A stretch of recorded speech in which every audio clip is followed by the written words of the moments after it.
Bonjour, c'est Cryptolyse et on va parler aujourd'hui de CHZ, donc la monnaie de Chiliz.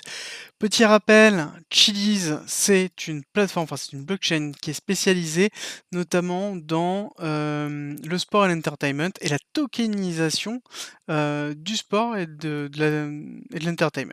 Par exemple, on peut voir qu'ils sont spécialisés dans les clubs de foot et tout autre club d'ailleurs sportif et ils créent justement des tokens autour de ces clubs et de ces, en fait tout simplement de tout ce qui est activité d'ordre général sportive et en l'occurrence, ça marche très, très bien étant donné qu'ils ont une commercialisation qui est très forte et leur système, aussi au niveau de l'exchange, ils ont un exchange qui est spécialisé dessus. C'est-à-dire que tous leurs tokens, en fait, peuvent être achetés en CHZ et donc du coup, ça leur permet de garder une grosse main mise sur les tokens et ce qui alimente justement le cours du CHZ.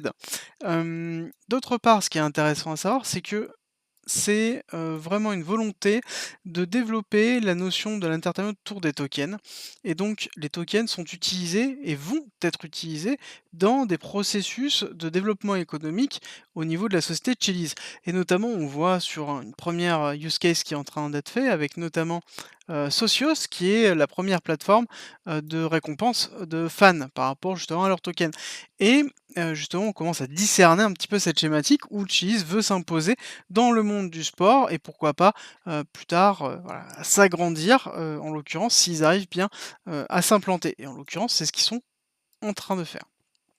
Alors, pour la partie technique, où on en est? Partie technique, Chiliz, grosse période d'accumulation, très longue, qui a permis justement d'avoir cette première montée qui s'est effectuée, début, 2021 et ensuite on a eu comme d'habitude, donc là une deuxième poussée et par contre en mai on est descendu. Alors Cheese, ce qui est important de noter, c'est qu'on a commencé déjà à avoir, une mise en place très forte d'une distribution, avant même que le marché des cryptos commence à chuter, d'accord? C'est à partir de cette période-là qu'on voit la chute sur toutes les autres, alors que Cheese avant tout a commencé en fait à chuter et à entraîner le cours. Donc on voit la mise en place d'une accumulation, excusez-moi, d'une distribution BCARST.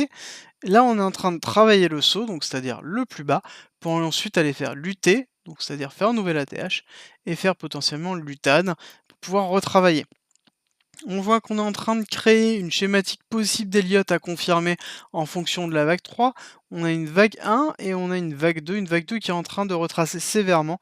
On a pris le 786 et on est en train de descendre plus bas, en l'occurrence du plus bas. Et donc je pense qu'on va retracer facilement à 95%, possiblement, voire 90 pour pouvoir voir. Au niveau de cette zone-là, dans le saut, on a une magnifique accumulation qui s'est mise en place. On a un psy qui est là, un SC, un AR, un ST, un AR qui est fait et on est en train de retravailler. Directement, on a fait un AR qui a pris la liquidité de cette zone-là, donc qui a marqué une très belle intention haussière et on a dans cette zone-là une magnifique distribution qui s'est terminée notamment par une chute qui est allée checker ici ce niveau-là et on a enfoncé ce niveau de liquidité qui s'est mis en place pour aller chercher le niveau suivant. On voit que le niveau suivant, on est même plus allé que le chercher, enfin on est plus allé, on l'a même pris en l'occurrence, on a pris vraiment la liquidité de ce niveau-là, donc on a fait un STB. D'accord? D'ailleurs, d'un point de vue plus didactique, on va se le noter, comme ça ce sera plus simple et on va se le mettre en vert. Donc ça, on a dit que c'était le SC, hop, la R, le ST,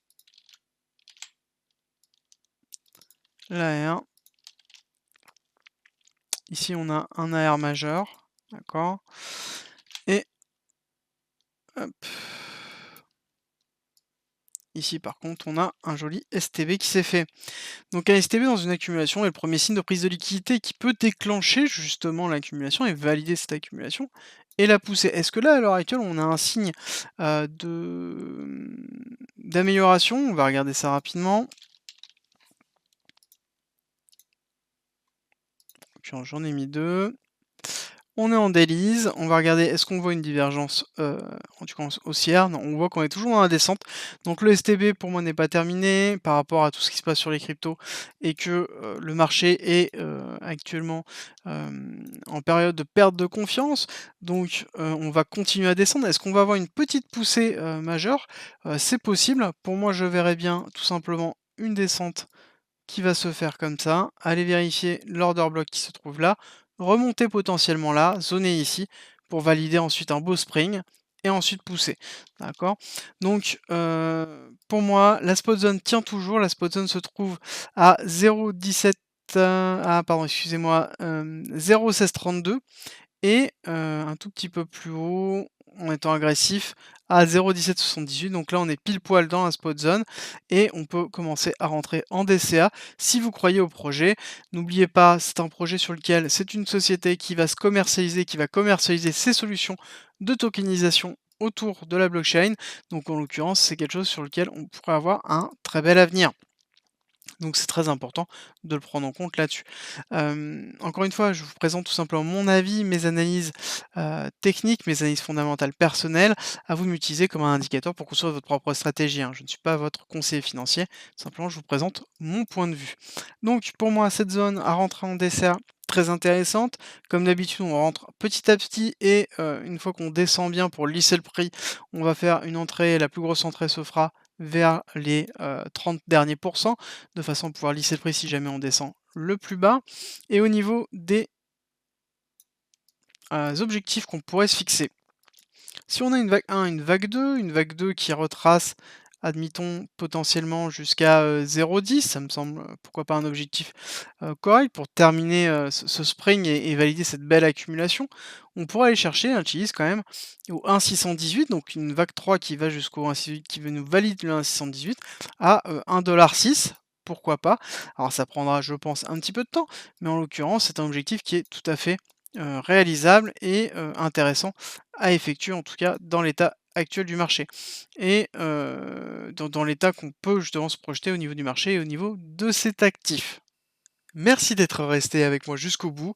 Abonne-toi, partage si tu as aimé et rejoins-nous sur Discord. C'est avec plaisir qu'on t'accueillera et à très vite.